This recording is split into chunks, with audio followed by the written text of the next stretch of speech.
ఏవండోయ్ ముందు వీడియోకి continuation video అండి ఇది. ఏమి మన భాగ్యము, స్వయంగా మన చేతులతోటి అమ్మవారికి ఉయ్యాల సేవ చేయొచ్చు అనమాట.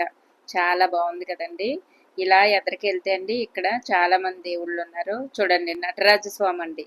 ఆ తర్వాత పక్కనే మన రాముల వారి పరివారం అండి.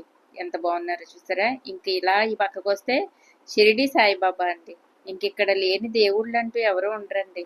ఇంకా కొంచెం అటుగా వెళ్తే అండి ఈ పక్కన పెద్ద ఆంజనేయ స్వామి విగ్రహం ఉంటదండి. చూసారా, మీకు తర్వాత చూపిస్తాను. ఇక్కడ వైట్ షర్ట్ తో కనపడుతున్నారు కదా, ఈయన మా చుట్టుపక్కలందరికీ కూడా డాక్టర్ గారు అయినా కూడా దేవుడితో సమానం అండి.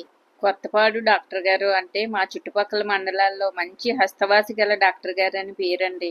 ఈ ఆలయ సృష్టికర్త వీరేనండి. మా అదృష్టం కొద్దీ ఆ రోజు మాకు కనిపించారనమాట. చాలా సింపుల్ గా, ఏ ఆర్భాటాలు లేకుండా ప్రతిరోజు కూడా దేవుళ్ళందరినీ దర్శనం చేసుకుని దండం పెట్టుకుని ఆయన హాస్పిటల్కి వెళ్తారండి. అంత సింపుల్ గా ఉంటారనమాట. ఇంత గుడి కట్టించిన ఆయన అలా ఉన్నారు అంటే కానీ చాలా గొప్ప విషయం కదండి.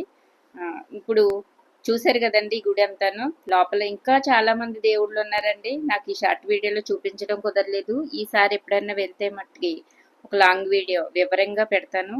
ఎవరన్నా దూరంగా ఉన్న వాళ్ళు కూడా వచ్చి చక్కగా దర్శనం చేసుకుని వెళ్ళండి.